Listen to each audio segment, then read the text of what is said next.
할렐루야. 주님의 사랑과 은총이 성도님들 모든 가정과 일터마다 함께 하시기를 축복합니다. 옆 사람과 인사 나누겠습니다. 마라나타. 네, 마라나타. 우리 주님 다시 오심을 굳게 믿고 믿음의 삶을 힘있게 살아가기를 축복합니다. 오늘 주신 말씀 의지해서 들어와 교회 가르치는 열심 듣는 열정, 이런 제목으로 말씀을 증거합니다. 이 사도행전은 성령님께서 하나님의 교회를 든든히 세워가시는 모습을 기록하고 있습니다. 그래서 사도행전의 별명이 성령행전이죠. 성령님은 오순절에 기도하던 120명의 제자들에게 강림하셔서 교회를 탄생하게 하셨습니다. 성령을 받은 사도들은 말씀에 충만하여서 예수님의 십자가와 부활의 복음을 담대하게 증거했습니다. 성령님은 스데반이 돌에 맞아 죽는 그 순간까지도 함께 하셔서 힘있게 복음을 전하다가 그 생명을 하나님 앞에 드리게 하셨습니다. 성령님은 핍박으로 흩어진 제자들과 함께 하셔서 온 유대와 사마리아와 그리고 에디오피아까지 그리고 수리아에 있는 안디옥에까지 복음이 전파되게 하셨습니다.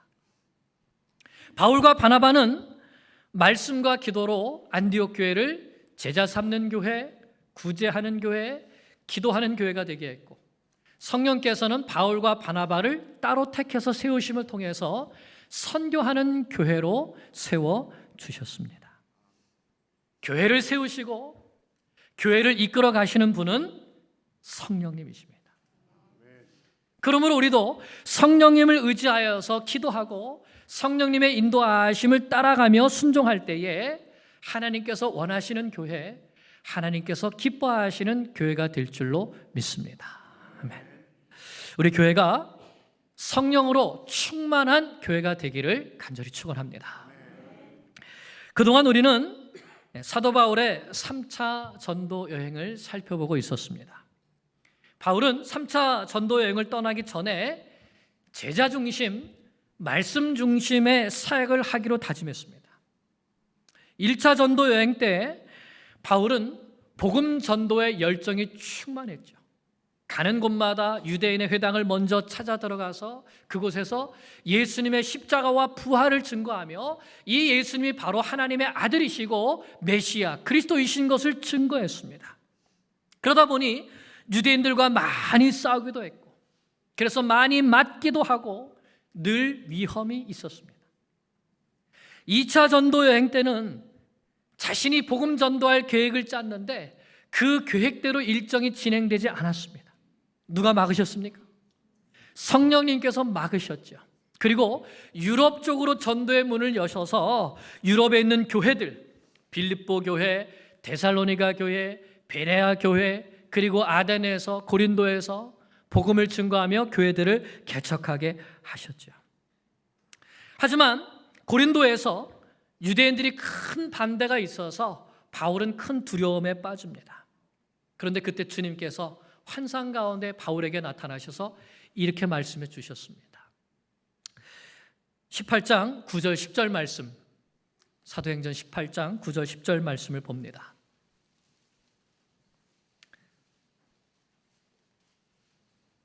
같이 읽어볼까요? 두려워하지 말며 침묵하지 말고 말하라. 내가 너와 함께 있음에 어떤 사람도 너를 대적하여 해롭게 할 자가 없을 것이니 이는 이 성중에 내 백성이 많음이라. 아멘. 이렇게 주님의 격려하심에 큰 용기를 얻은 바울은 고린도에서 1년 6개월을 머물면서 말씀 사역에 집중하게 됩니다.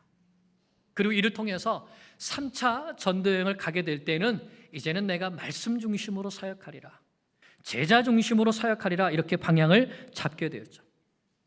그리고 19장에 있는 말씀과 같이 바울은 에베소에서 거의 3년가량의 시간들을 머물면서 제자들을 따로 세워서 두란노 서원에서 말씀을 가르치면서 역사를 하게 되죠. 그 결과 아시아에 있는 모든 사람들이 주의 복음의 말씀을 듣고 또 소아시아의 여러 교회들이 세워지게 되는 놀라운 복음 역사가 일어나게 됩니다. 이와 같은 역사가 일어나자 에베소 사람들이 이 복음 역사로 인해서 먹고 살 길이 막막해질 것 같으니까 다 함께 모여서 크다 에베소 사람의 아데미여 하면서 바울과 그 일행들을 위협했지만 성령님께서 그 모임을 흐지부지하게 끝나게 만들어 주셨죠. 성령님은 말씀을 꼭 붙드는 교회를 사랑하시고 그 교회 가운데 역사하시는 것을 믿습니다. 우리 교회가, 우리 모든 성도님들이 말씀을 꼭 붙드는 교회, 말씀을 꼭 붙드는 성도가 되어서 하나님의 뜻에 합당하게 살아가는 성도님들 교회가 되기를 간절히 축원합니다. 이제 3개월 만에 다시 사도행전으로 돌아오다 보니까 이렇게 지금까지 있었던 역사들을 제가 잠깐 요약을 해드렸습니다. 이제 오늘 말씀은 바울이 에베소 사역을 마치고 떠나는 말씀으로 시작이 됩니다. 자, 20장 1절 2절 말씀을 우리 다시 한번 같이 보겠습니다. 시작. 소요가 그침에 바울은 제자들을 불러 권한 후에 작별하고 떠나 마게도냐로 가니라. 그 지방으로 다녀가며 여러 말로 제자들에 권하고 헬라에 이르러 아멘. 자, 우리 잠깐 지도를 보실까요? 앞에 지도를 보시면 오른쪽 끝에 붉은색 동그라미로 되어 있는 그곳이 바로 수리아에 있는 안디옥 교회입니다. 바울의 선교 여행을 지지해주고 파송해주는 파송교회죠. 3차 전도 여행은 안디옥에서 출발하여서 윗지방 1차, 2차 전도 여행 때 개척했던 교회들을 지나서 이제 에베소로 가게 됩니다. 그리고 이 에베소에서 바울이 3년 정도 머물면서 사역을 하게 되죠. 다음 지도를 보시면 3년 정도 바울이 에베소에서 머물면서 사역한 다음에 그 다음에 하나님의 인도하심을 따라서 어디로 가냐 하면 마게도냐 지방으로 건너갑니다. 거기에는 빌립보 교회, 데살로니가 교회, 베레아 교회들이 세워져 있지요. 바울이 이 마게도냐와 아가야 지방으로 건너가게 된 가장 큰 이유는 무엇이었던가 하면 그 당시에 예루살렘에 보낼 구제 헌금을 모금하기 위해서였습니다. 오늘 우리 성경 말씀에 보면 그 지방으로 다녀가라고 하면서 짧게 기록되어 있지만 성경학자들은 이 기간이 한 1년 6개월 정도 됐을 것으로 봅니다. 그러니까 바울이 마게도냐에 있는 지방의 여러 교회들을 이렇게 다니면서 그곳에 머물러서 하나님의 말씀으로 제자들을 권면했다는 것이죠. 그 당시에 우상 숭배가 가득한 세상 속에서 하나님 한 분만이 살아계신 참신이시다. 그의 독생자 예수 그리스도 십자가와 부활로 우리에게 영원한 생명을 주신 그 예수님만이 우리의 유일한 구원자가 되신다 하는 이 복음을 증거하고 예수 그리스도의 제자로 사는 삶이 결코 쉽지 않았던 것이죠. 그래서 바울은 가는 교회마다 이 말씀을 전하면서 이 믿음에 굳게 붙어 있기를 하나님의 말씀을 꼭 붙들고 그 말씀대로 살아갈 것을 권면하며 격려했던 것입니다. 이것을 볼 때 하나님의 말씀을 우리가 받고 그 말씀의 가르침을 받고 제자가 되고 또 제자를 삼는 이 사역은 한두 번 하고 마치는 것이 아니라는 것을 알 수 있습니다. 바울은 기회가 있을 때마다 찾아가서 말씀으로 권면하고 말씀대로 믿음을 지키면서 살아갈 것을 가르쳤던 것이죠. 이와 같은 바울의 수고와 노력이 20장 31절 말씀에 이렇게 기록되어 있습니다. 함께 읽겠습니다. 그러므로 여러분이 읽게요. 내가 3년이나 밤낮 쉬지 않고 눈물로 각 사람을 훈계하던 것을 기억하라.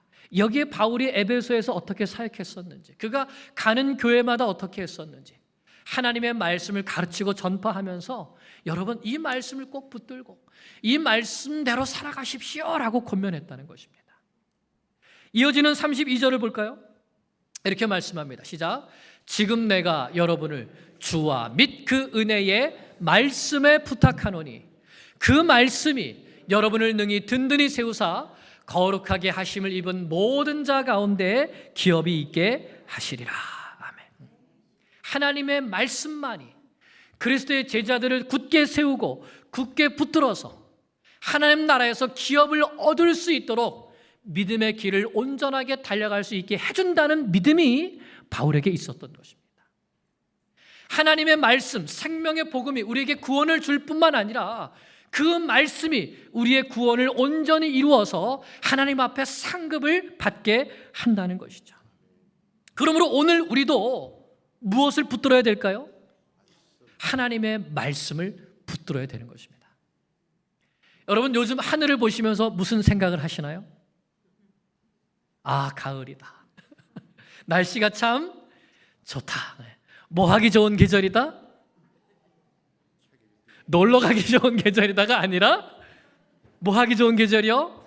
말씀 보고 기도하고 이 아름다운 자연을 보면서 찬양하기에 참 좋은 계절이다. 이렇게 생각하시죠? 아멘. 네. 하나님의 말씀을 꼭 붙들어야 되는 것이죠. 우리는 요한계시록에서 주님께서 경고하신 말씀들이 지금 우리가 살아가는 이 세상 가운데 많이 이루어져 가고 있다는 것을 보면서 살아가고 있습니다. 그러니 우리는 이것을 깨닫고 순결한 믿음을 지키기 위해서 힘써야 되는 것입니다. 주님께서 복음서 말씀에서 마지막 때에 말세에 나타날 경고들에 대해서 많이 말씀해 주셨는데 전쟁과 기근과 홍수와 지진과 이 많은 것들이 오늘 바로 우리가 사는 이 시대 가운데 엄청나게 많이 일어난다는 것을 보고 있습니다. 주님께서 그럴 때 어떻게 하라고 하셨습니까? 깨어 있으라. 깨어서 기도해라. 끝까지 이 말씀을 붙드는 자들은 구원을 얻으리라 약속해 주셨습니다. 그러므로 이 마지막 때와 같은 이 시대에 우리는 하나님을 바라보고 하나님의 말씀을 붙들고 예수 믿는 믿음을 굳게 붙들 뿐만 아니라 그 말씀에 순결한 믿음을 지키며 순종하며 살아가는 그리스도의 신부로서 하루하루 준비되어지는 삶을 살아가야 할 것입니다. 이와 같은 믿음의 삶이 우리 가운데 있기를 축복합니다. 그리고 이제 2절 마지막과 3절의 시작 부분을 보면 바울이 헬라 지방에서 석 달 동안 있었다고 말씀하죠. 이 지도를 보면 고린도 위쪽에 있는 마게도냐 지방에서 빌립보, 데살로니가, 베레아가 있는 이 마게도냐 지방에서 먼저 교회들을 순회하면서 말씀을 증거했던 바울이 이제는 헬라 지방, 즉 아가야 지방으로 내려와서 이 아가야 지방에서 아덴, 고린도 이쪽에 머물렀다는 것이죠. 특별히 성경학자들은 여기에서 고린도 교회에서 한 석 달 동안 머물렀다 하는 것을 말씀하고 있습니다. 여러분, 우리가 고린도 전서를 보면 그 당시에 고린도 교회에 얼마나 많은 문제가 있었는가를 볼 수 있습니다. 바울이 2차 전도 여행을 마치고 수리아에 있는 안디옥 교회에 갔다가 다시 에베소 교회에서 3년을 사역하는 그 동안에 고린도 교회에 많은 문제들이 일어나게 되죠. 먼저는 성도들의 마음이 다 나눠지게 됩니다. 자신들이 좋아하는 사역자를 따라서 나는 게바파, 나는 베드로파다, 나는 아볼로파다, 나는 바울파다, 아니다 나는 다 싫고 나는 누구파다? 나는 예수파다. 이렇게 서로 마음들이 나눠져서 갈라져서 다투고 있었습니다. 뿐만 아니라 음행의 문제가 있었고 우상 숭배의 문제도 있었고요, 성만찬에 대한 문제도 있었고 은사를 가지고 서로 누구의 은사가 더 크냐 하는 다툼의 문제들, 이런 많은 문제들이 있었습니다. 사도 바울이 그 문제들에 대답하면서 고린도전서를 써보냈지만 그 편지로 문제가 해결되지 않아서 바울은 또다시 많은 눈물과 근심으로 편지를 써보내야 했었습니다. 그러므로 사도 바울이 지금 이렇게 이 고린도 교회를 방문한 이 석 달 동안의 이 방문은 그냥 쉬운 방문이 아니라 사실은 참으로 고통스러운 방문이었던 것이죠. 그러나 그곳에서도 하나님의 말씀을 증거하고 가르쳤고 뿐만 아니라 이곳에 머무는 석 달 동안에 사도 바울이 아주 큰 놀라운 일을 해냅니다. 그것이 바로 무엇인가 하면 이 석 달 동안 바울은 로마에 있는 교회에 편지를 써서 보내게 됩니다. 내가 이제 곧 여러분들에게 가기를 원합니다. 하나님께서 문을 열어주시기 바랍니다. 여러분을 방문했다가 내가 서바나까지 가기를 원합니다. 로마 선교에 대한 비전을 가지고 로마서 편지를 써 보내게 된 것이죠. 로마서는 복음의 진리를 명쾌하게 밝혀낸 보석과 같은 말씀들이 있습니다. 로마서 1장 16절 17절에 뭐라고 말씀하죠? 내가 이 복음을 부끄러워하지 아니하노니 이 복음은 모든 믿는 자에게 구원을 주시는 하나님의 능력이 됨이라. 첫째는 유대인에게요, 또한 헬라인에게로다. 복음에는 하나님의 의가 나타나서 믿음으로 믿음에 이르게 하나니 기록된 바 오직 의인은 믿음으로 말미암아 살리라 함과 같으니라. 믿음으로 구원 얻는 이 의를 나타내고 있습니다. 또 3장에 이렇게 말씀하죠. 그러므로 율법의 행위로는 그의 앞에 의롭다 하심을 얻을 육체가 없나니 율법으로는 죄를 깨달음이니라. 이제는 율법 외에 하나님의 한 의가 나타났으니 율법과 선지자들에게 증거를 받은 것이라. 곧 예수 그리스도를 믿음으로 말미암아 모든 믿는 자들에게 주시는 하나님의 의니 차별이 없느니라. 그리고 3장 23절에 이렇게 말씀하죠. 모든 사람이 죄를 범하였음에 하나님의 영광에 이르지 못하더니. 6장 23절에 이렇게 말씀합니다. 죄의 삭은 사망이요 하나님의 은사는, 즉 하나님께서 주시는 선물은 그리스도 예수 우리 주 안에 있는 영생이니라. 로마서 8장 1절 2절에 그러므로 이제 그리스도 예수 안에 있는 자에게는 결코 정죄함이 없나니 이는 그리스도 예수 안에 있는 생명의 성령의 법이 죄와 사망의 법에서 너희를 해방하였음이라. 그래서 이제 우리는 어떻게 살라고 했습니까? 로마서 12장 1절 2절에 그러므로 형제들아 내가 하나님의 모든 자비하심으로 너희를 권하노니 너희 몸을 하나님이 기뻐하시는 거룩한 산 제사로 드리라. 이는 너희의 드릴 영적 예배니라.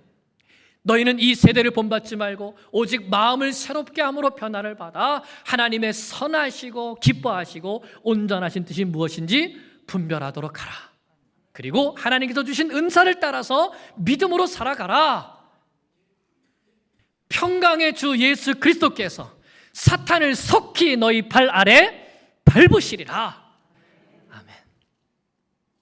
이 말씀들이 기록된 것이죠. 우리는 율법을 지킴으로 구원을 받는 것이 아니라 오직 십자가에 달리시고 부활하신 예수 그리스도를 믿는 믿음으로 구원을 얻습니다.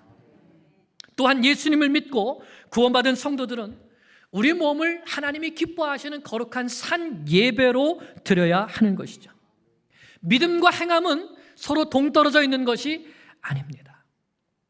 예수 믿는 믿음 안에서 구원을 이루고 하나님의 말씀에 순종함으로 말미암아 하나님께서 기뻐하시는 삶을 살아갈 수 있는 것입니다.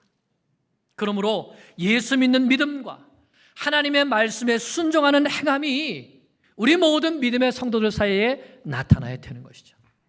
여러분, 예수 믿는 믿음이 있으십니까? 예수님만이 십자가에 달리시고 부활하신 예수님만이 나의 유일한 구원자가 되심을 믿으십니까? 그러면 이제 그 예수님께서 우리에게 주신 말씀을 따라서 그 말씀을 배우고 지키며 순종함으로 우리의 구원을 두렵고 떨림으로 이루어가야 될 것도 믿으십니까? 아멘. 믿음과 행함으로 우리의 구원을 온전히 이루어 하나님께 영광 올려드리고 하나님께 큰 상급 받아 누리는 주의 백성들 되기를 간절히 축원합니다. 아멘. 그리고 이제 3절을 보면 바울은 배를 타고 수리아로 가려고 했다고 하죠. 이 수리아는 바울을 파송한 안디옥 교회가 있는 곳입니다. 지도를 보면 바울이 이제 고린도에서 출발해서 다시 위로 올라가서 아가야 지방에서 위에 있는 지방으로 빌립보 교회, 데살로니가 교회, 베레아 교회가 있는 그 지역으로 다시 올라갔다가 다시 이제 드로아 쪽으로 내려가게 됩니다. 이렇게 했던 이유는 원래는 바로 수리아로 가려고 했는데 유대인들이 바울을 해하려고 공모한다는 그런 소식을 들었기 때문이에요. 그 당시에 유대인들이 바울을 죽이려고 기회를 엿보고 있었는데 바울이 배를 타고 수리아로 가려고 한다 하는 이 소식을 듣고서는 그 배 안에서 바울을 죽이려는 음모를 꾸몄다고 합니다. 바울이 그것을 듣게 되고 먼저 가려고 했던 사람들은 배로 먼저 드로아로 보내고 자신은 육로로 해서 마게도냐 지방을 해서 다시 배를 타고 드로아로 가게 된 것이죠. 자, 그래서 7절부터 말씀이 바로 그 드로아에서 일어났던 일에 대한 말씀입니다. 6절 마지막을 보면 배를 타고 드로아에 가서 거기서 이레를 머물고, 이제 7절입니다. 같이 읽을까요? 시작. 그 주간의 첫날에 우리가 떡을 떼려 하여 모였더니 바울이 이튿날 떠나고자 하여 그들에게 강론할세 말을 밤중까지 계속하매. 아멘. 먼저 이 7절 말씀은요, 그 주간의 첫날에, 곧 오늘 우리의 주일이죠. 예수 그리스도의 교회가 매 주의 첫날 곧 주일에 모여서 떡을 떼며 성찬을 하며 예배를 드렸다는 중요한 증거가 되는 말씀입니다. 예수님의 부활도 안식 후 첫날, 한 주간의 첫날, 곧 주일에 일어났죠. 성령의 강림하심도 안식 후 첫날, 주일에 일어나게 되었습니다. 그렇기 때문에 교회는 자연스럽게 주일에 모여서 예수님의 십자가와 부활을 찬양드리고 또 하나님과 예수님과 성령님을 예배하는 이런 예배의 날로 삼았던 것입니다. 이렇게 드로아 교회 성도들이 주일 예배를 드리고 또 바울이 이제 다음 날 떠나려고 하니까 바울을 붙잡으면서 하나님의 말씀을 더 가르쳐 달라고 요청했던 것입니다. 그래서 다락방에 모여서 말씀을 강론하는데 이 말씀 강론하는 것이 해가 져도 계속되는 겁니다. 가르치는 자나 배우는 자나 참 열심히 말씀을 가르치고 열심을 배웠던 것이죠. 그러다 보니 밤이 되었고 이제 다락방 곳곳에 등불을 켜게 되었습니다. 안 그래도 좁은 방에 많은 사람들이 모여 앉아 있었을 텐데 또 등불까지 곳곳에 많이 켜놓게 되다 보니까 지금처럼 이런 전기불도 아니고, 여러분 옛날에 호롱불 아시죠? 호롱불 켜놓으면 어떤가요? 공기도 탁해지지만 코도 까매지죠. 아마 그런 현상들이 있었을 것 같아요. 그래서 그런지 유두고라는 청년이 창문에 걸터 앉아서 말씀을 듣고 있었는데 절다가 듣다가 절다가 듣다가 하다가 그만 깊이 잠이 들어버렸습니다. 그런데 어떻게 됐습니까? 졸다가 이게 몸이 창문 창밖 쪽으로 이렇게 기울어져 가지고는 떨어지게 된 거예요. 유두고가 떨어지면서 내가 떨어진다 알았을까요? 몰랐을까요? 알았지 않았을까요? 자기도 깜짝 놀랐을 것 같아요. 이거 뭐지? 하면서. 그리고 옆에 있었던 성도들은 더 놀랐겠죠. 깜짝 놀라서 떨어진 유두고에게 찾아가서 보니까 숨소리가 들리지 않는 겁니다. 심장이 멎어 있습니다. 얼마나 놀랐겠습니까? 이미 죽었죠. 이 일들을 어떻게 해야 될까 하는데 하나님의 사람 성령이 충만한 사도 바울이 즉시로 이렇게 말합니다. 10절입니다. 10절 바울이 내려가서 그 위에 엎드려 그 몸을 안고 말하되 떠들지 말라 생명이 그에게 있다 하고. 아마 사람들이 모여서 큰일 났다 이거 어떻게 하냐, 말씀 듣다 떨어져 죽었다고 하면 사람들이 교회를 뭐라고 하겠냐 하면서 아마 이런저런 소리들이 있었던 것 같습니다. 그런데 바울이 한마디로 말하는 것이죠. 떠들지 말라 생명이 그에게 있다. 마치 구약 성경에 나오는 엘리사 선지사처럼 죽은 아이 위에 엎드려서 생명이 그에게 있다라고 했습니다. 그래서 어떤 주석가는 이때 사도 바울이 유두고에게 심폐소생술을 하고 인공호흡을 한 거다, 이렇게 해석하기도 하는데 그것보다는 정말 엘리사 선지자처럼 그 위에 엎드려서 하나님께서 다시 생명을 주시라고 간절하게 기도했던 것으로 여겨집니다. 그러자 하나님의 성령께서 정말 그를 다시 살려주셨습니다. 태초에 생명을 불어넣어 주시던 그 성령께서 에스골 골짜기의 마른 뼈들에게 생기를 주시는 그 성령께서 이 유두고에게도 새로운 생명을 다시 한번 주셨던 것이죠. 하나님께서 기적을 베푸셔서 살려주신 것입니다. 그런데 여러분, 이 유두고라고 하는 이름, 이 이름의 뜻이 무엇일까요? 유두고. 이 이름의 뜻이 복되다, 다행이다, 이런 뜻이랍니다. 복되다, 다행이다. 예, 한국말로 하면 복덩이, 다행이 뭐 이런 뜻이라고 할 수 있겠죠. 그런데 이 이름이 그 당시에 노예들에게 붙여진 흔한 이름이었다고 합니다. 유두고라는 이름이 노예들에게 흔하게 붙여진 이름이랍니다. 그러면 이것이 무엇을 말할까요? 그날 그 복덩이 다행이는 낮에는 열심히 자기의 주인 되는 주인을 위해서 일했던 겁니다. 그리고 바울 사도가 내일 떠난다고 하니까 오늘 내가 가서 이 사도의 말씀을 듣겠다고 그 드로아 교회로 달려왔던 것이죠. 낮에 열심히 일하고 밤에 말씀을 듣다 보니까 어떻겠습니까? 공기도 탁해지기도 하고 그래서 꾸벅꾸벅 잠을 졸다가 이런 일이 일어났던 것이죠. 근데 중요한 것은 유두고에게 하나님의 말씀을 사모하고 듣고자 하는 그런 열심이 있었다는 것입니다. 집에서 편안하게 쉬기보다 교회에 와서 말씀 듣기를 사모했던 것이죠. 그럴 때 정말 자기 이름대로 유두고는 복되고 다행스러운 사람이 되었습니다. 그러니까 졸아도 어디 와서 졸아요? 교회도 졸아도 교회 와서 조세요. 저도 가끔 유두고처럼 깜짝깜짝 놀라는 분들을 보게 됩니다. 하지만 말씀을 들을 때에 그 말씀을 사모하는 열심히 우리의 영혼과 육체에 새 힘을 주고 병도 낫게 해주시는 것을 믿습니다. 그런데 여러분 그 다음 말씀을 또 보십시오. 이런 사건이 일어난 다음에 바울과 성도들이 또 어떻게 하고 있는가? 11절 보십시오. 11절 시작. 올라가 떡을 떼어 먹고 오랫동안 곧 날이 새기까지 이야기하고 떠나니라. 유두고가 떨어져 죽었을 때는 야 이거 어떻게 하냐 큰일 났다 했는데 사도 바울을 통해서 하나님의 성령께서 살려주시니까 어떻게 했다고요? 살아났구나 하고서는 또 다시 올라가서 아유 출출한데 하고 떡을 좀 떼어서 먹고 밤새도록 이야기했다. 여기서 이야기했다는 말은요 묻기도 하고 대답하기도 하고 이렇게 했다는 말씀이에요. 그러니까 여러분 이 교회를 보십시오.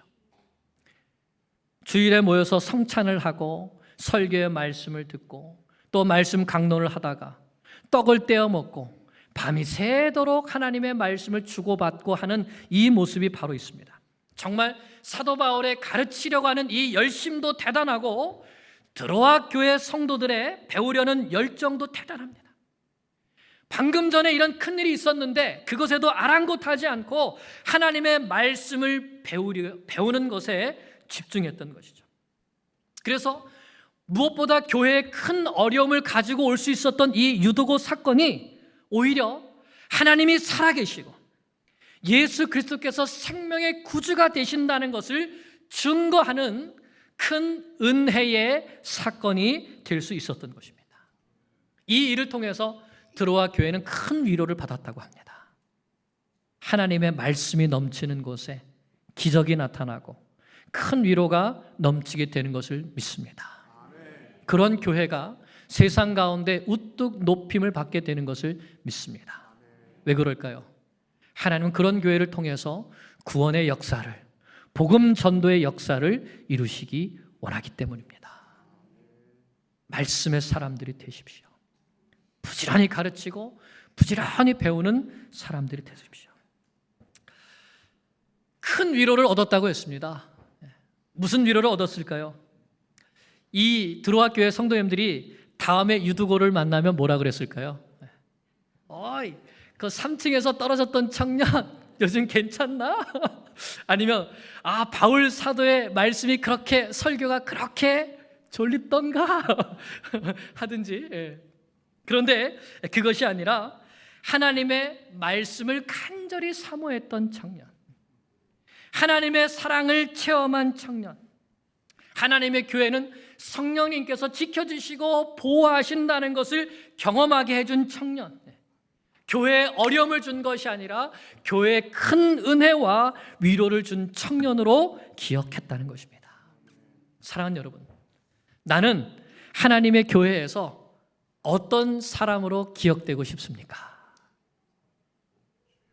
말씀을 맺습니다. 여러분, 이런 생각을 한번 해봤어요. 그날 밤 그 다락방에서 유두고 혼자 졸았을까요?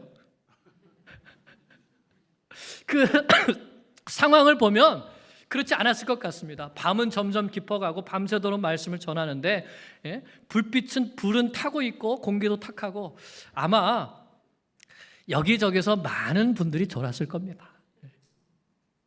근데 놀라운 것은 사도 바울이 그럼에도 불구하고 말씀 전하는 것을 그치지 않았다는 것입니다. 마치 오늘이 내가 이 드로아 교회에서 말씀을 전하는 마지막 순간, 마지막 기회인 것처럼 한 말씀이라도 더 전하기 위해서 애쓰고 힘썼다는 것이죠. 우리 뉴욕교회 말씀의 종들이 이와 같은 하나님의 말씀에 대한 자세를 갖게 되기를 간절히 축원합니다.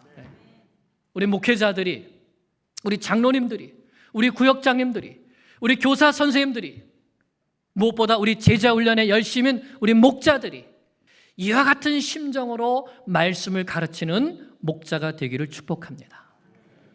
반면에 우리 양들은요, 우리는 어떻게 될까요? 비록 졸립고 눈이 감기고 누가 떨어져서 죽고 그러기도 하지만 말씀을 배우는 자리, 그 자리를 사모하며 끝까지 함께 했을 때에 하나님의 위로와 은혜가 넘쳤다는 것입니다. 배우고자 하는 열정이 있었다는 것이죠. 여러분, 우리에게도 이 열정이 있기를 축복합니다. 말씀 배우는 자리를 사모하십시오. 말씀을 쓰세요. 말씀을 쓰세요. 말씀을 암송하세요. 그 말씀을 지켜보세요. 그 열정 속에 하나님께서 함께 하시고 드로아 교회에 주셨던 그 큰 위로가 우리의 삶에도, 우리의 교회에도 넘치게 될 것을 믿습니다. 말씀이 충만한, 성령이 충만한 우리 뉴욕교회가 되기를 우리 주 예수 그리스도의 이름으로 축원합니다. 기도드리겠습니다.